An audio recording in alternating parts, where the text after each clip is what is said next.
Assalamualaikum warahmatullahi wabarakatuh.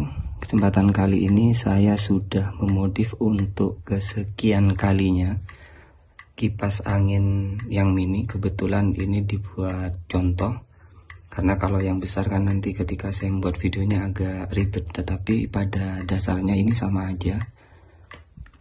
Bagian motornya kurang lebih seperti ini pasti, cuma perbedaannya biasanya di dimensi. Kalau untuk prinsip kerjanya itu sama aja.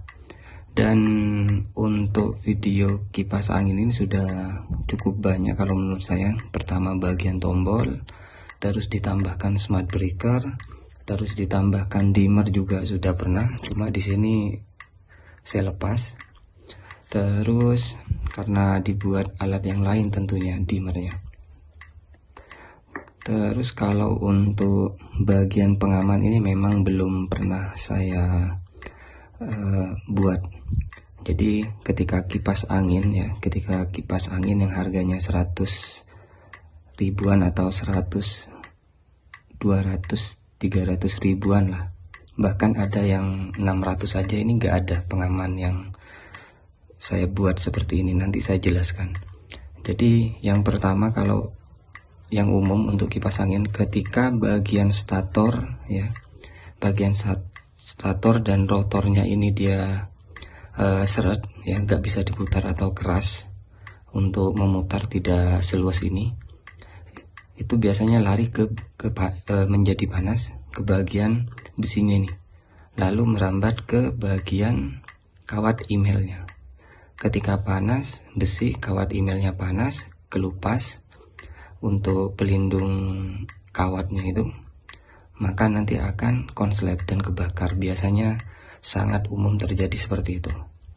Itu dikarenakan jarang membersihkan bagian sela-selanya ini, debu juga itu yang mengakibatkan.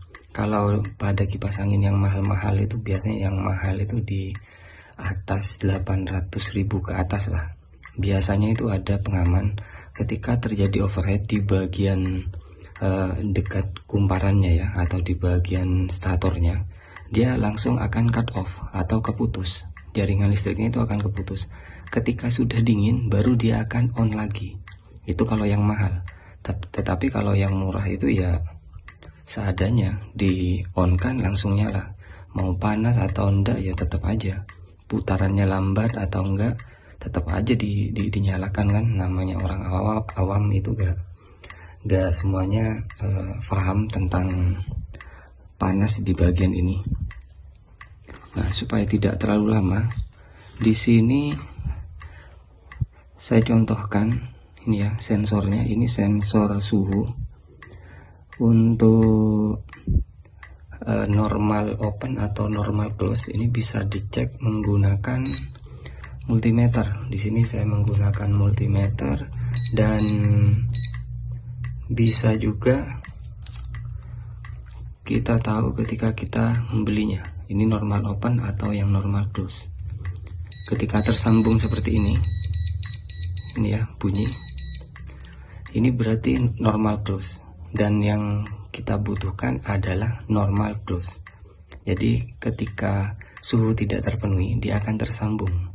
Ketika suhu melebihi sensornya, maka dia akan keputus. Kebetulan di sini saya gunakan ini yang 90, tetapi yang saya pasang di sini ini 70 derajat Celcius. Ketika 70 derajat dia akan cut off, langsung keputus. Ketika di bawah 70 baru akan tersambung lagi. Jadi tidak mengganggu smart breaker ataupun saklar yang ada di bagian ini, di bagian depan. Kalau untuk penyambungannya sendiri cukup mudah. Ini hanya di seri ya, di seri dengan kabel utama. Kabel utama kebetulan di sini yang warna hitam ya. Kalau di sini nanti saya buka bagian dalamnya ini. Nah, kabel yang hitam ini ada di jalur ground kalau nggak salah. Jadi mau line atau ground itu terserah, tapi saya biasa putus di bagian line-nya. Nanti saya akan perlihatkan.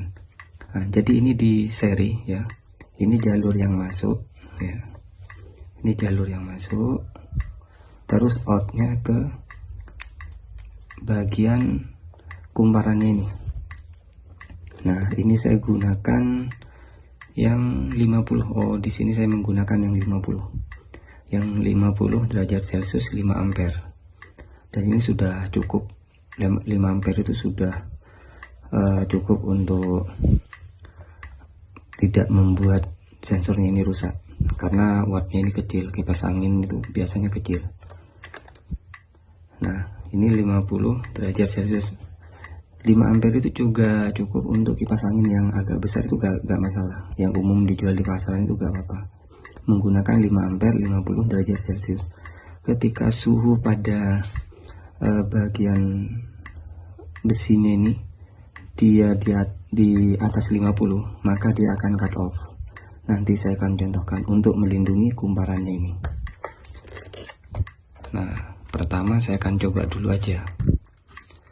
Saya akan coba,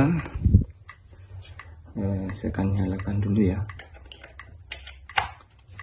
Di sini saya ada korek, saya akan panaskan, baru saya akan nyalakan. Nah, saya akan panaskan.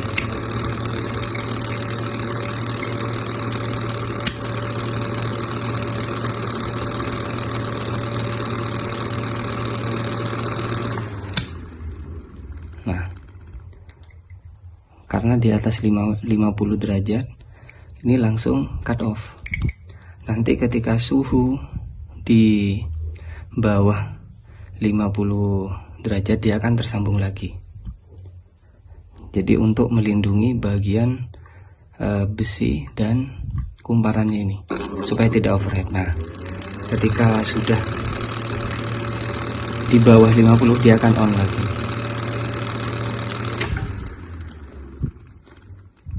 Nah, seperti ini sangat berguna sekali ya, sangat amat berguna untuk melindungi supaya kipas angin kita itu awet. Tinggal tempel aja sebenarnya ini ya, tinggal tempel di seri di salah satu, tapi jalur yang utama. Kebetulan ini yang warna hitam punya saya, di seri aja, semacam kita ngasih saklar tambahan lah. Untuk lebih jelasnya di sini sudah saya cabut. Saya akan bongkar. Yang hitam itu jalurnya kemana? Jadi dengan penambahan sensor suhu normal close, kipas angin yang murahan itu bisa harga jutaan. Karena ini juga menghindari kebakaran pada kipas angin. Biasanya kalau ditinggal lupa gak dimatiin, itu biasanya langsung lama-kelamaan dia panas terus kebakar. Nah, ini jalur yang ke atas, ini yang warna hitam ya, ini jalur yang ke atas, ini yang hitam ke bawah ini ya, ini, dan ini langsung ke utama. Jadi ini karena ada bardinya, sebenarnya nggak usah bardi gak apa-apa. Kalau untuk jalur yang 1 dan 2 ini ke saklar. Jadi yang diputus ke jalur yang bagian atas ini. Yang ke atas ya, 1 ini langsung ke atas. Yang ini kan masih ke saklar. Yang ini ke atas. Terus saya potong. Nah, ini saya potong, tak, ditambah sensor suhu. Kabel bebas mau yang kanan atau yang kiri. Tinggal kita sambung ya, potong, sambung, satunya sambung ke inputnya, itu aja. Jadi pemasangannya sangat mudah, yang penting penempatannya itu benar. Yang panas itu di bagian sini, yang panas ini yang bikin panas, terus lari ke bagian kumparan. Jadi caranya gitu aja. Kalau untuk smart breakernya ini ada di video saya sebelumnya caranya. Ya mungkin cukup sekian yang bisa saya bahas. Semoga bermanfaat. Wassalamualaikum warahmatullahi wabarakatuh.